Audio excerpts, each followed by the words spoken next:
LSAT logical reasoning questions involving numbers and percentages are becoming increasingly common on the LSAT now that LSAC can no longer test these concepts in the logic games section because, of course, there is no more logic games section. Instead, they've chosen to test these concepts in the logical reasoning section more and more over time. Today, I'll walk you through how to tackle these tricky questions and avoid common mistakes.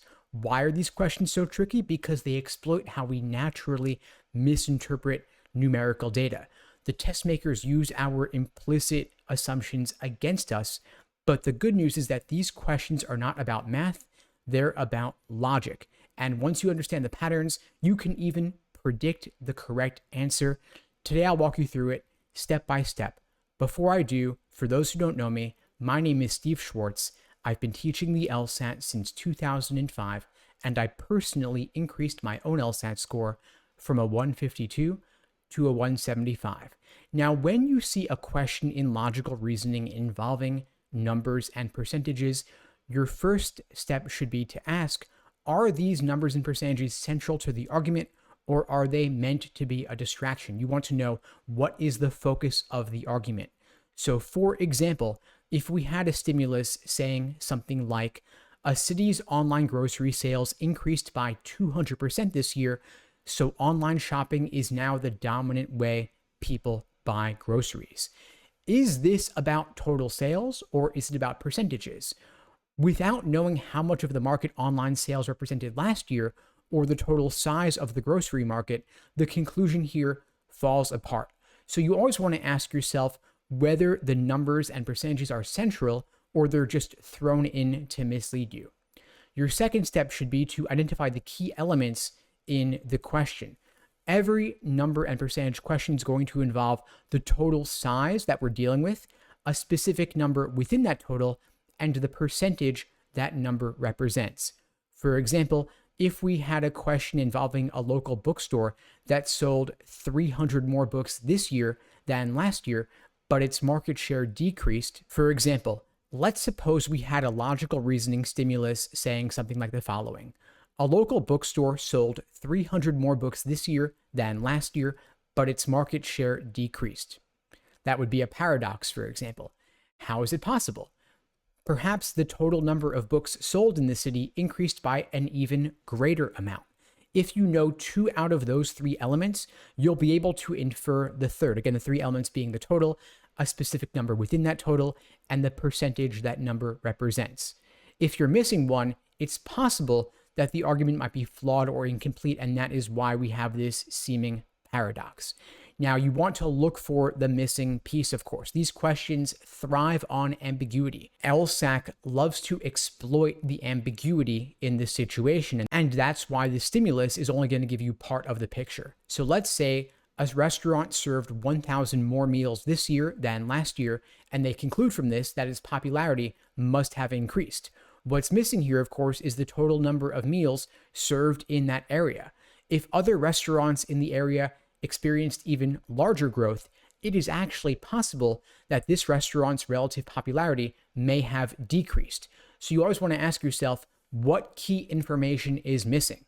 You also want to track changes over time. Be very careful when you see them making changes over time, referencing months or years or any sort of before or after, because an increase in one area doesn't necessarily mean an increase overall. For example, let's suppose we had a stimulus saying the following. A small town had 2,000 young people last year and 4,000 young people this year, so the youth population must represent a greater share of the total population today. Not necessarily. If the town's total population also grew significantly, let's say it grew from 10,000 to 50,000, the percentage of young people might have actually dropped. So when you see the numbers changing, always look at the entire picture.